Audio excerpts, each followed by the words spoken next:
Hello, NAACP.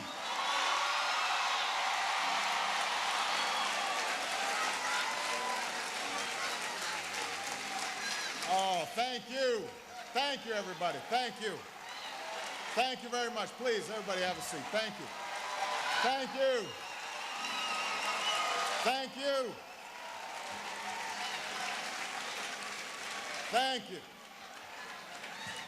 Thank you to what an extraordinary night, capping off an extraordinary week, capping off an extraordinary 100 years at the NAACP. To Chairman Bond, Brother Justice, I am so grateful to all of you for being here, and it's just good to be among friends.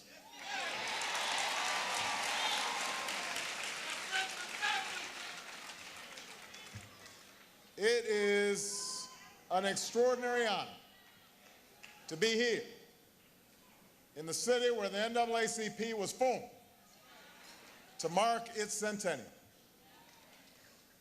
What we celebrate tonight is not simply the journey the NAACP has traveled, but the journey that we as Americans have traveled over the past 100 years.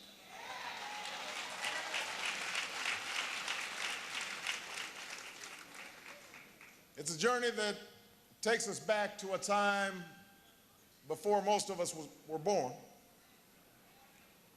long before the Voting Rights Act and the Civil Rights Act and Brown versus Board of Education, back to an America just a generation past slavery. It was a time when Jim Crow was a way of life, when lynchings were all too common, when race riots were shaking cities across a segregated land. It was in this America when an Atlanta scholar named W.E.B. Du Bois, a man of towering intellect and a fierce passion for justice, sparked what became known as the Niagara Movement, where reformers united not by color but by cause, where an association was born that would, as its charter says, promote equality and eradicate prejudice among citizens of the United States. From the beginning, these founders understood how change would come, just as King and all the civil rights giants did later.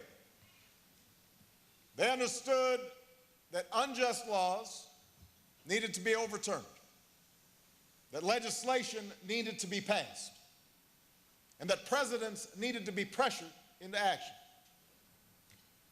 They knew that the stain of slavery and the sin of segregation had to be lifted in the courtroom and in the legislature and in the hearts and minds of Americans.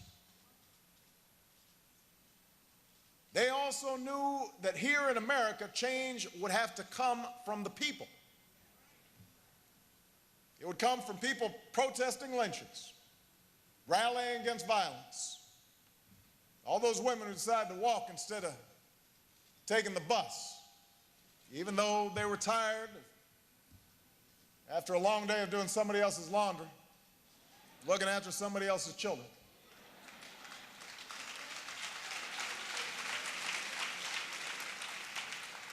It would come from men and women of every age and faith and every race and region, taking greyhounds on freedom rides, sitting down at Greensboro lunch counters, registering voters in rural Mississippi, knowing they would be harassed, knowing they would be beaten, knowing that some of them might never return. Because what they did, we are a more perfect union. Because Jim Crow laws were overturned, black CEOs today run Fortune 500 companies.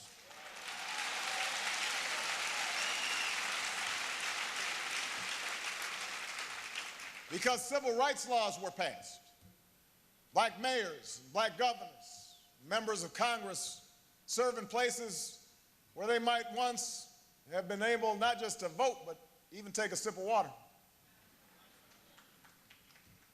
And because ordinary people did such extraordinary things, because they made the civil rights movement their own, even though there may not be a plaque, or their names might not be in the history books, because of their efforts.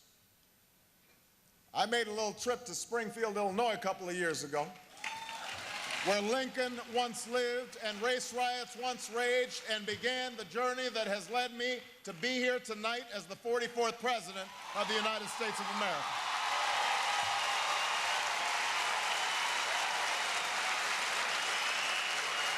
Because of them, I stand here tonight on the shoulders of giants. And I'm here to say thank you to those pioneers and thank you to the NAACP.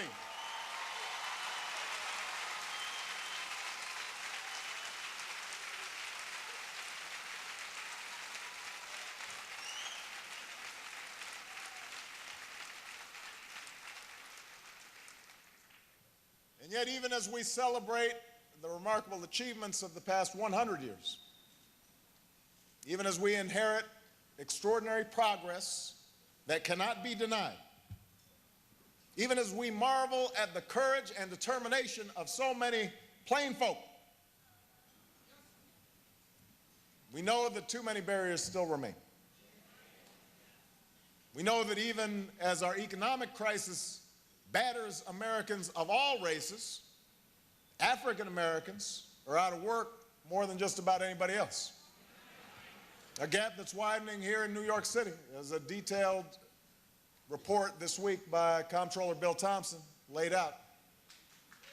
We know that even as spiraling healthcare costs crush families of all races, African Americans are more likely to suffer from a host of diseases, but less likely to own health insurance than just about anybody else. We know that even as we imprison more people of all races than any nation in the world, an African American child is roughly 5 times as likely as a white child to see the inside of a prison. We know that even as the scourge of HIV/AIDS devastates nations abroad, particularly in Africa, it is devastating the African American community here at home with disproportionate force. We know these things. These are some of the barriers of our time. They're very different from the barriers faced by earlier generations. They're very different from the ones faced when fire hoses and dogs were being turned on young marchers, when Charles Hamilton Houston and a group of young Howard lawyers were dismantling segregation case by case across the land. But what's required today, what's required to overcome today's barriers, is the same as what was needed then. The same commitment, the same sense of urgency, the same sense of sacrifice, the same sense of community, the same willingness to do our part for ourselves and one another that has always defined America at its best and the African American experience at its best. And so the question is, where do we direct our efforts? What steps do we take to overcome these barriers? How do we move forward in the next 100 years? And the first thing we need to do is to make real the words of the NAACP Charter and eradicate prejudice, bigotry, and discrimination among citizens of the United States.